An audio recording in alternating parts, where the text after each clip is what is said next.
এগুলো হচ্ছে শশার ডাটা আর কি। এই যে এগুলা কিন্তু শীতল দিয়ে মানে খেতে হয় আর কি, ঝাল ঝাল করে একদম। এই যে এগুলা খেতে একটু তেতো তেতো লাগে, কিন্তু তারপরেও খেতে কিন্তু খুবই মজা।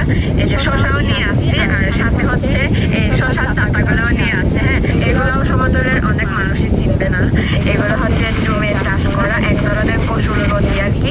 এগুলা খেতে আসলে খুবই মজা। এই যে দেখেন, আর এই যে বরবটি, এগুলা কিন্তু মানে যেমন ধরেন কোনো জমিতে চাষ করলে হয় না, এগুলা কিন্তু জুমের বরবটি।